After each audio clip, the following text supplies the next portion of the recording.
Prince Harry and Meghan Markle, the Duke and Duchess of Hypocrisy, strike again in a not-so-surprising retreat.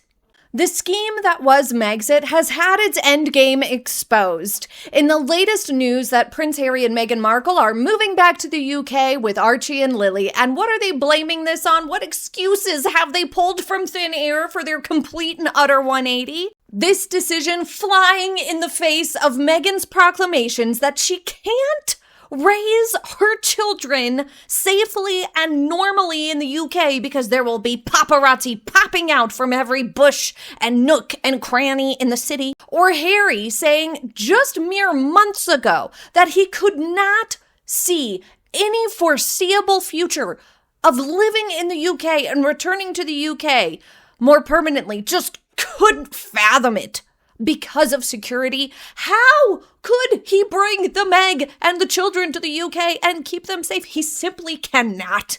The real question here, when we read between the lines, is what sort of manipulation is actually going on behind the scenes. There are many possibilities that we're going to get into in today's video, but the biggest takeaway here is that Harry and Meghan are trying to use the kids as an excuse. The reason they're coming back is for their schooling. Sure.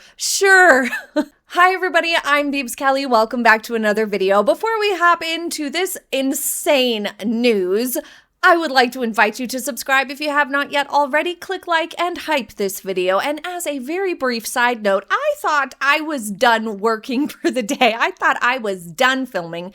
And so I got the news about an hour later.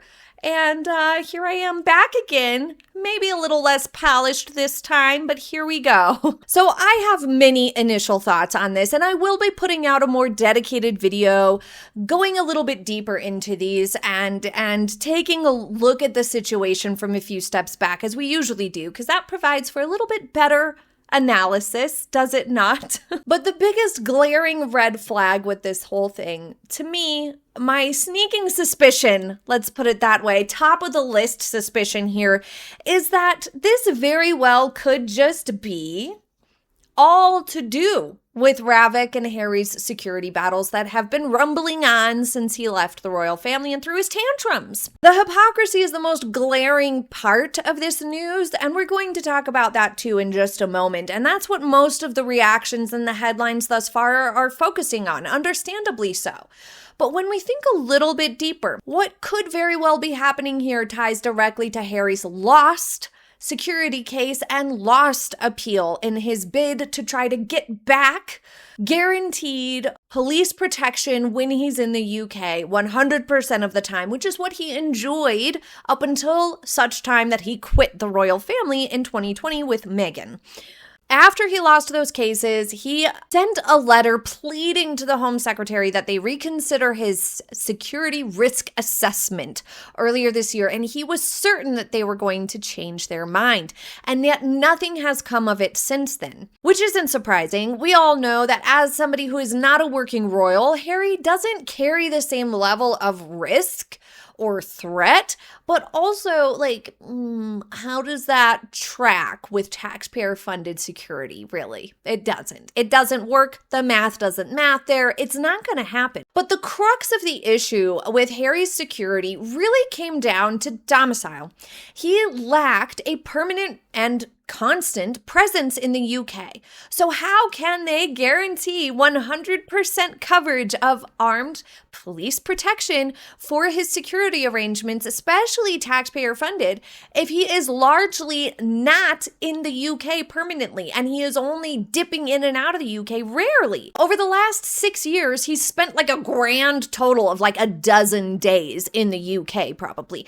And so it only makes sense for that to be a case-by-case basis type of situation and vibe.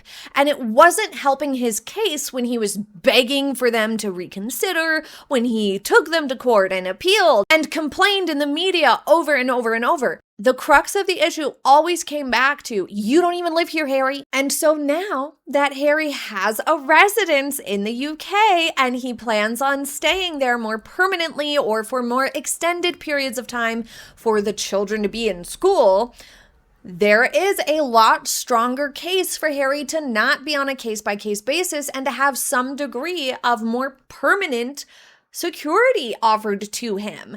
And I'm not saying that that's what's going to happen. I mean, for goodness sakes, who knows? But it very well could be part of Harry's bid to try to get more enhanced security at a lower cost out of pocket for him. So that, I would say, is kind of like my first primary red flag going off of like, this could be the next domino to fall here, that because he's returning to the UK in a longer term capacity, there is a chance that that will change the dynamic when it comes to his security. Granted, it still shouldn't really, because similar to Princess Beatrice, Princess Eugenie, and lots of other royals who are not direct heirs to the throne the way Prince William's family is, do not have police protection and, security guaranteed, and they do not have taxpayer-funded security all of the time.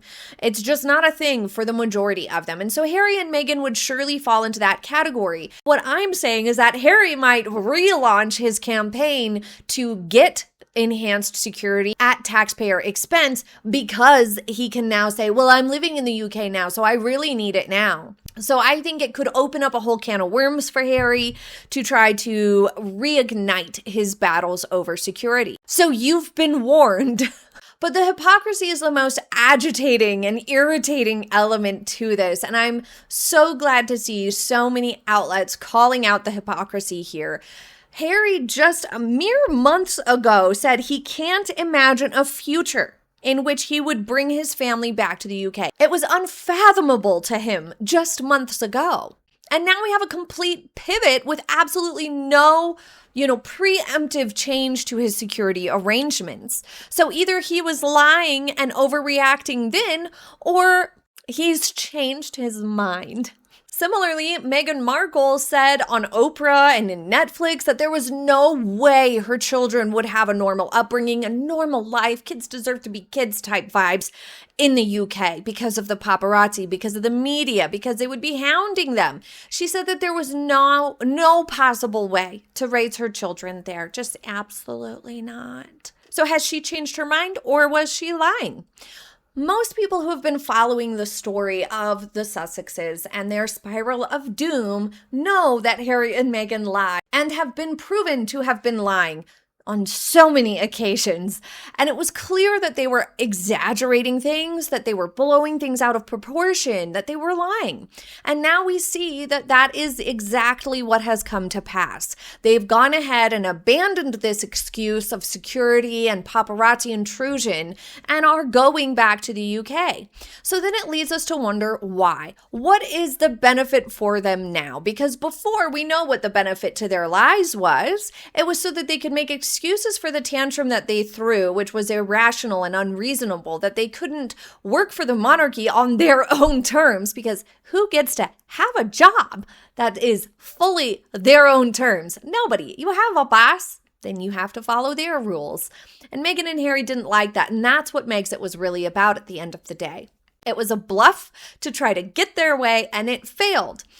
But the benefit to those lies and exaggerations and manipulations of the truth in the media at the time that they left and over the last few years was that they thought it would springboard them into some sort of higher status in the United States, that they thought it would garner them money somehow or paths to make money, that they would be making millions of dollars and that everybody would be clamoring to work with them and paying them hundreds of thousands of dollars to show up and have an appearance and shake a few hands or take a few pictures or give a speech or do an interview.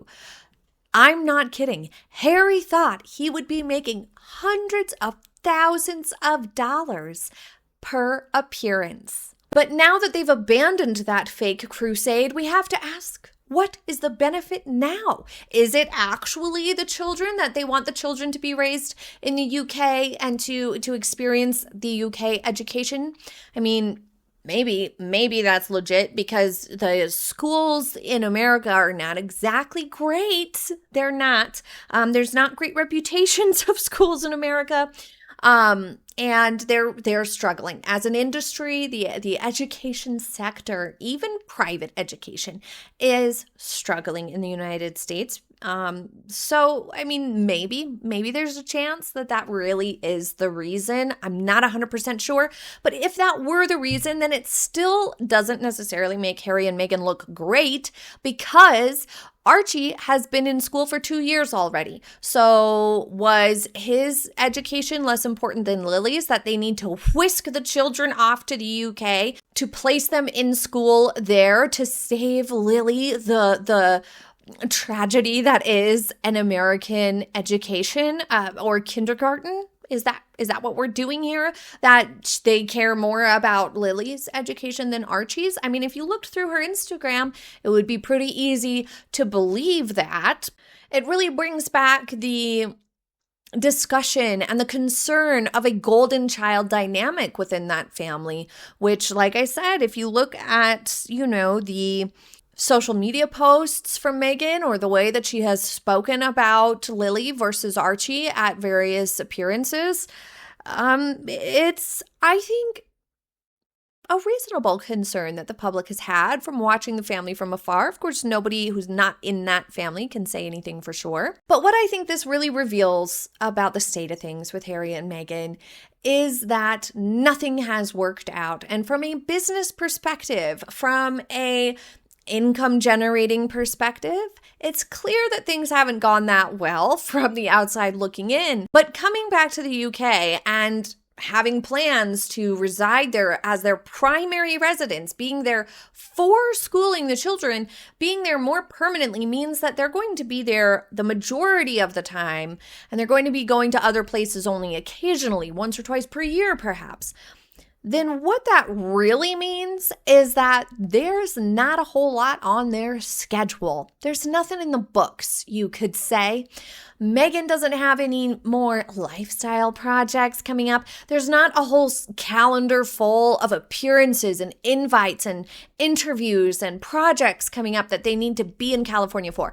Because when you look at it from the perspective of Archwell Productions and any business perspective, really, as ever, all of it, they would not be able to shift their primary residence to the UK if they had a lot of work already obligated in the United States. If their California work schedules were full, they would not be making this move right now, because that would be way harder to have to fly back to California every time you have a gig or an appearance or an invite to some event that you're supposed to be at, to take weird pictures like these. You would do it the other way around. You would stay primarily in California and you would be traveling to the UK more often, maybe like, well, we're buying a home there and we're going to be there, every time we have time off or something like that, a few times a year. But no, it's the other way around. It sounds like they're going to be primarily staying in the UK and they're only traveling to California occasionally from this point going forward for the next little bit of time. I mean, at least for the next couple of years during Harry's Invictus events that are coming up. And that can only mean one thing, that their work schedules are basically empty. If things were going great in California, then they would have too many commitments to leave California for extended periods of time. They would be bound to California for work and appearances. And the fact that they're leaving and Harry is just apparently putting a focus on the 3 UK charities he has left shows that they have nothing keeping them there in California that would be demanding their time. So the scheme that was Megxit didn't pan out. No more opportunities, nothing has worked out that they've tried, so they're going back. But a lot of times headlines like to run with, the monarchy needed Harry and Meghan. Harry and Meghan were the test that the monarchy needed to pass, as if the monarchy needed Meghan and Harry and their absence was detrimental and that the monarchy fumbled somehow in letting them get away. Which has always been absurd. And exactly what Meghan and Harry told themselves when they left and tried to bluff their way into, this half in, half out that they wanted. But the fact of the matter is that Harry and Meghan are the ones who are coming back home with their tail between their legs. They're the ones who want to come back and enjoy the perks of the culture and the history and the education system and the infrastructure of the UK. They're the ones coming back. So they need the monarchy. And you know what else? They need the affiliation with it. They need the proximity. They've tried just talking about the monarchy constantly. Then they tried using their titles incessantly. None of it was working to really bring their brand and tie it to the monarchy in a meaningful way. None of it was working. So what are they doing? They are geographically creating proximity to the royal family. Poor William and Catherine and King Charles and Camilla. This is just a nightmare for them, I am sure, in some ways. But at the same time, it kind of doesn't matter. Harry and Meghan are going to suck no matter their zip code. You know what I mean? And there is a very good chance that they're going to be a lot more quiet for the next few months as things settle down, as they adjust, as they sort of figure things out and get their footing. But also, at this juncture, if the rumor that Harry is trying to make nice with the royal family is true because he's desperate, nothing worked out, they're running low on opportunities and income and exposure and interest and influence and all of the important things that are required to be successful at that level of income and that level of fame, they're running out of all of it. Their buckets are empty. The wells run dry.